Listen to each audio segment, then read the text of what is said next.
జై శ్రీరామయ్య గారు,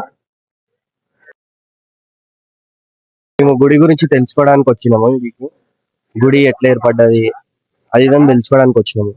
ఒకసారి మీరు గుడి చూపించి చెప్తే మన ప్రజలకు అందరికీ చెప్తాం. శ్రీరాఘవం దశరథాత్మజమ ప్రమేయం సీతాపతిం రఘుకులాన్వయ రత్నదీపం ఆజానుబాహం అరవిందలయతాక్షం రామం నిశాచర వినాశకరం నమామి. జై శ్రీరామ్. అందరికీ హిందూ బంధువులందరికీ కూడా ఇది తెలుగునాట వెలసిన అసలైన అయోధ్య రామ మందిరం శ్రీరామ నారాయణ నాయర్ కర్నూలు. ఈ యొక్క దేవాలయం విశిష్టత ఏమిటంటే, పూర్వము ఒకానొక సమయం నందున ఇక్కడ పోచమ్మ వారు నివసిస్తూ ఉండేవారు. వారికి నిత్యం దత్తాత్రేయ స్వామి డేరం రామయ్యజీ గారు నిత్యం ఆ అమ్మవారికి పూజలు చేస్తూ ఉండేవారు. ఒకరోజు అలాగే పూజ చేస్తున్నటువంటి సమయంలో, ఏకాంతంగా ఉన్నటువంటి సమయంలో, ఈ యొక్క దత్తాత్రేయ క్షేత్రం దగ్గర వారు తపస్సు చేస్తున్నటువంటి సమయంలో రాముల వారు, సాక్షాత్ రాముల వారు కలలోకి వచ్చి, ఈ ప్రదేశం నాకు బాగా నచ్చినది, నేను ఈ ప్రదేశంలో ప్రతిష్ఠించబడుకుంటున్నాను కాబట్టి ఈ పాల్వంచ గ్రామం, ఖమ్మం జిల్లా పాల్వంచ గ్రామంలో ఒక కాకర చెట్టు కింద విగ్రహాలు ఉన్నాయి, అవి తీసుకొచ్చి ఇక్కడ ప్రతిష్ఠించండి అని చెప్పి వారికి విన్నవించారు. అప్పుడు ఆ యొక్క డేరం రామయ్యజీ గారు గ్రామ ప్రజలతో ఈ విషయాన్ని చెప్పేసరికి, వారు ఎవరు ఈ విషయాన్ని నమ్మకపోయేసరికి, వీరు ఎవరికైతే వెళ్ళి చెప్పినారో వారితో కూడా శ్రీరాముల వారు వారి కళ్ళలోకి వెళ్ళి నిజంగానే ఇక్కడ విగ్రహాలు ఉన్నాయి, తీసుకొచ్చి ప్రతిష్ఠించండి అని చెప్తే, అప్పుడు ఆ గ్రామస్తులందరూ కూడా ఎడ్ల బండ్లు కట్టుకొని ఖమ్మం దగ్గర పాల్వంచ గ్రామానికి వెళ్ళి ఒక కాకర చెట్టు కింద, అంటే ఒక బావి లోతుగా తీస్తే ఈ యొక్క స్వాముల వారి విగ్రహం, రాముల వారి విగ్రహము, సీతమ్మ వారి విగ్రహము, లక్ష్మణుల వారి విగ్రహం కనబడడం జరిగింది. ఆ విగ్రహాలు తీసుకొస్తున్నాయి. ఈ విగ్రహాలు అడవికి వెళ్తున్నటువంటి సమయంలో చెక్కినటువంటి విగ్రహాలుగా మనము నిర్ధారించాల్సినటువంటి సమయం అన్నమాట. ఎందుకంటే అడవికి వెళ్తున్నటువంటి సమయంలో ఆంజనేయ స్వామి లేకపోవడం, వారు ఏది యొక్క యుద్ధం అయిపోయిన తర్వాత పట్టాభిషేకమైనటువంటి సమయంలో హనుమంతుల వారు రాముల వారిని కలుస్తారు. కాబట్టి ఇక్కడ ఈ యొక్క ఆంజనేయ స్వామి విగ్రహం లేదు. ఈ మూడు విగ్రహాలు తీసుకొస్తున్న సమయంలో ఇక్కడ ఉన్నటువంటి పోచమ్మ వారు వారందరినీ కూడా భయభ్రాంతులు చేస్తూ ఉంటుంది. నేనున్నటువంటి ప్రదేశంలో వారిని ఎందుకు తీసుకొస్తున్నారని చెప్పి భయభ్రాంతులు చేస్తుంటే, రాముల వారు ఎంత శాంతింపజేసినా గానీ ఆమె మాట వినకపోయేసరికి తన లక్ష్మణుడు తన బాణంతో ఆ యొక్క అమ్మవారి ముక్కు వస్తాడనమాట. అప్పుడు ఆ యొక్క రాముల వారు లక్ష్మణుల వారిని, పోచమ్మని శాంతపరిచి పోచమ్మ వారికి ఒక అభయం ఇస్తాడు. ఏమిటయ్యా అంటే, నీ దర్శనమైన తర్వాతనే నా దర్శనము, నీ యొక్క నైవేద్యం అయిన తర్వాత నాకు నైవేద్యం అని చెప్పేసి అభయం ఇస్తాడు. కాబట్టి ఇక్కడ స్వామివారు అభయరాముడిగా, రాజారాముడిగా ఒకే విగ్రహంలో రెండు రూపాలుగా విరాజిల్లుతూ ఉన్నాడు. ఇక్కడ ఆ యొక్క రాముల వారు చెప్పినందుకు ఆ పోచమ్మ వారు నైరుతి భాగంలో ప్రతిష్ఠించడం జరిగింది. ఇక్కడ ఉన్నటువంటి ప్రదేశము 56 ఎకరాల విస్తీర్ణంలో ఏకశిల పైన రాముల వారు వెలిసి ఉండడం అనేది చాలా ప్రత్యేకత. ఇక్కడ హనుమంతుల వారు ఉండడు. ఇక్కడ రాజారాముడు అంటే రాజుల క్షత్రియుడు కాబట్టి వారికి మీసం ఉండడం అనేది చాలా ప్రత్యేకతగా ఇక్కడ కూరమీసాల రాముడిగా ఇక్కడ విరాజిస్తా ఉన్నారు. ఇక్కడ అమ్మవారు రాముల వారికి హిందూ సాంప్రదాయబద్ధంగా వెనకటికి భర్త ముఖము భార్య చూడకపోతూ ఉండే, ఆ ఉద్దేశంతో చెక్కినటువంటి విగ్రహంగా మనకు ఇక్కడ సీతమ్మ వారు కనపడుతూ ఉంటుంది. పానగొట్టం, శివాలయ పానగొట్టం మీద అమ్మవారు రాముల వారు వెలిసి ఉండడం అనేది చాలా ప్రత్యేకత. ఇక్కడ పోచమ్మ వారు నైరుతిమాలు. ఇది ఈ యొక్క దేవాలయము రంగనాయకులటువంటి, అంటే పూర్వము 800 సంవత్సరాల క్రితం ఈ యొక్క దేవాలయం కట్టినట్టుగా శాసనాలు మనకు చెప్తా ఉన్నాయి. రంగనాయకుల కాలంలో షోడశ స్తంభాలన్నీ కూడా రంగనాయకుల కాలంలో కట్టినటువంటి విధంగా మనము ఇక్కడ నిర్ధారించాల్సినటువంటి అవసరం ఉన్నది.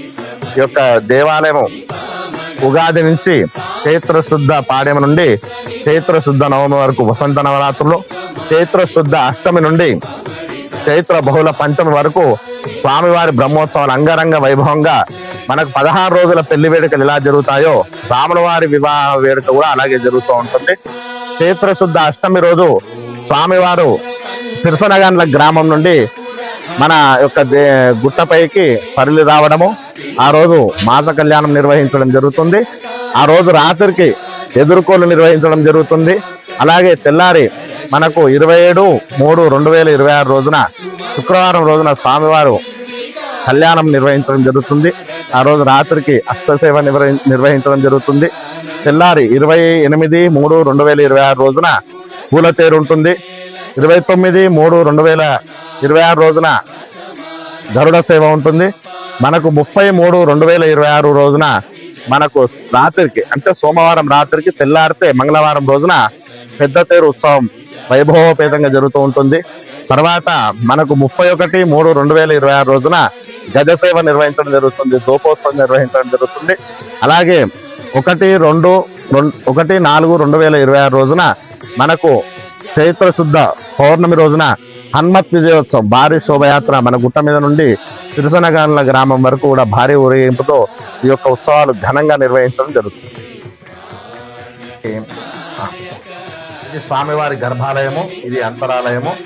స్వామివారు ఒకే రూపంలో ఒకే విగ్రహంలో 2 రూపాలుగా అభయరాముడిగా అలాగే మీసం ఉండడం వల్ల క్షత్రుడికి సంబంధించినటువంటి వారు కాబట్టి మీసం ఉండడం అనేది స్వామివారికి చాలా ప్రత్యేకత. అమ్మవారు రాముల వారితో వారసుతో చూస్తూ ఉండడం అనేది ఇక్కడ దృష్టిగా ఇక్కడ ఆంజనేయ స్వామి ఉండడం. కాకపోతే ఏంటంటే జనాల దృష్టిలో ఉండాలని చెప్పేసి ఒక చిన్న విగ్రహం మాత్రం ఇక్కడ ఏర్పాటు చేయడం జరిగింది. లక్ష్మణుల వారు వారి వెనుక ఉండడం జరుగుతుంటుంది. ఇది దేవాలయం, ఇది గర్భాలయము. ఇక్కడ స్వామివారి రేపు ఈ రోజు విశేషంగా ఉగాది మొదటి మనకు నూతన సంవత్సరం కాబట్టి ఉదయం అర్చన, అభిషేకము, అలంకరణ నిర్వహించడం జరిగింది. ఈ యొక్క దేవాలయం మనకు శాసన ప్రకారంగా చూసుకుంటే 800 సంవత్సరాల స్వామివారి బ్రహ్మోత్సవాల పరంపరలో చైత్ర శుద్ధ త్రయోదశి రోజు అంగరంగ వైభవంగా ఈ యొక్క పెద్ద తేరు లాగడం జరుగుతూ ఉంటుంది. మనకు ఆ పోచమ్మ ఈ శివాలయం చుట్టూ కూడా ఈ యొక్క రథోత్సవం తిప్పడం జరుగుతుంది. ఈ యొక్క రథోత్సవానికి దాదాపుగా 1,00,000 మంది జనాలు ఈ యొక్క బ్రహ్మోత్సవానికి హాజరవడం జరుగుతుంది. ఈ పరిసర ప్రాంతం మొత్తం కూడా మనము కళ్యాణం నిర్వహించేందుకు ఇప్పుడే ఏర్పాట్లు చేస్తా ఉన్నాము. ఆ రోజు మనకు ఇంకోటి ఏంటంటే స్మార్త సాంప్రదాయ ప్రకారంగా ఇక్కడ 2 కళ్యాణాలు జరుగుతుంటాయి. ముందు రోజు మాస కళ్యాణము, రెండో రోజు లోక కళ్యాణం అని చెప్పేసి ఇక్కడ 2 కళ్యాణాలు జరుగుతుంటాయి. విఐపి వాళ్ళందరూ కూడా మనకు ముందు రోజు 26 రోజు వస్తుంటారు. లోక కళ్యాణ భక్తులు, ఈ యొక్క రాజకీయ నాయకులు కానీ వీళ్ళందరూ కూడా మనకు 27వ తారీఖు ఇక్కడికి రావడం జరుగుతుంది. ఇది కళ్యాణం చేసేటువంటి ప్రదేశము. ఈ యొక్క కళ్యాణానికి తిలకించేటందుకు దాదాపుగా 50,000 మంది భక్తులు మనకు ఇక్కడ రావడం జరుగుతుంది. ఈ యొక్క ఈ మొత్తం ఈ కళ్యాణం అనేది మన దేవాలయము ఎప్పటి నుంచి అయితే ఇక్కడ ప్రారంభం ప్రతిష్ఠించడం జరిగిందో అప్పటి నుంచి కూడా స్వామివారికి జాతర అనేది సిరిసనగండ్ల జాతర అనేది చాలా ముఖ్యం. కొన్ని క్షేత్రాలకు కొన్ని సాంప్రదాయాలు ఉంటాయి. ఆ సాంప్రదాయాల ప్రకారంగా ఆగమ శాస్త్ర ప్రకారంగా మనము నిర్వహించడం జరుగుతుంది. స్వామివారు అడవికి వెళ్తున్న సమయంలో ఇదంతా కూడా నడియాడిన ప్రదేశం అని చెప్పేసి మనకు పురాణ ప్రకారంగా మనకు తెలుస్తుంది. అందుకు మనకు సాక్ష్యం ఏంది అంటే రాముల వారి ఇక్కడ పాదాలు పెట్టి ఇక్కడి నుంచి అడవికి వెళ్ళిందని చెప్పేసి మనకు పురాణాలు కానీ అలాగే పెద్దవారు కానీ మనకు విషయం చెప్పడం జరిగింది. ఇది స్వామివారి కోనేరు. ఇది అంతా స్వామివారి కోనేరు. స్వామివారికి అభిషేకము మనం ఈ నీరు నుండే స్వామివారికి అభిషేకం నిర్వహించడం జరుగుతుంది. అలాగే స్వామివారి ఉత్సవాల్లో చక్రతీర్థం అనేది చాలా వసంతోత్సవం అని అంటారు దాన్ని. స్వామివారికి చక్రతీర్థం ఈ కోనేరులో నిర్వహించడం జరుగుతుంది. స్వామివారిని ఇక్కడ నిర్వహించడం వల్ల ఈ యొక్క భక్తులు కూడా ఇక్కడికి వచ్చి స్నానాలు చేస్తే వారి యొక్క శరీర రోగాలు ఏవైతే ఉన్నాయో అవన్నీ తొలగిపోతాయని చెప్పేసి ప్రగాఢ విశ్వాసంగా భక్తులు ఇక్కడ విశిష్టమైనటువంటి ఈ యొక్క పుణ్యక్షేత్రము పోచమ్మ వారు. అమ్మవారి నామధేయము ముక్కిడి పోచమ్మ. అంటే లక్ష్మణుల వారు తన బాణంతో ముక్కు కోసినందుకు గాను ఆమెకు ఇక్కడ ముక్కిడి పోచమ్మగా పేరు. ఇది ఇక్కడ భైరవుడు అని ఉంటాడు. ఈ యొక్క క్షేత్రపాలకుడు అనమాట భైరవుడు. అంటే ఈ గుట్టను కాపలాగా చూసుకునేటువంటి దైవమే మనకు భైరవుడిగా ఆ యొక్క కొండపైన అది అఖండ గుట్ట అంటారు. అంటే మనకు ఉగాది రోజు నుండి చైత్ర బహుళ పంచమి వరకు స్వామివారి ఊరికి వెళ్లే వరకు కూడా అక్కడ అఖండ నిత్యము దీపం వెలుగుతూ ఉంటుంది. ఆ దీపం వెలుగులో అక్కడ భైరవ స్వామి ఈ యొక్క బ్రహ్మోత్సవాలను తిలకిస్తూ ఉంటారు. వారు ఎల్లప్పుడు ఈ యొక్క 365 రోజులు ఈ యొక్క సిరిసనగర్ల గుట్ట క్షేత్రం ఈ రామాలయ క్షేత్రానికి వారు క్షేత్రపాలకుడిగా తన యొక్క బాధ్యతలు నిర్వర్తిస్తూ ఉంటారు. ఈ 2 కూడా స్వామివారు గొల్లల మంటపాలు. అత్తు ఆ శ్రీమన్నారాయణుడే. శ్రీ నారాయణ నరసింహమూర్తి గారి రూపంలో ఈ మహత్కార్య నిర్వహణకు నడుం బిగించారు. విద్యల నగరం విజయనగరంలో శ్రీరామనారాయణం పేరిట రమ్యంగా అలంకరించి బహుసుందరంగా అందించారు.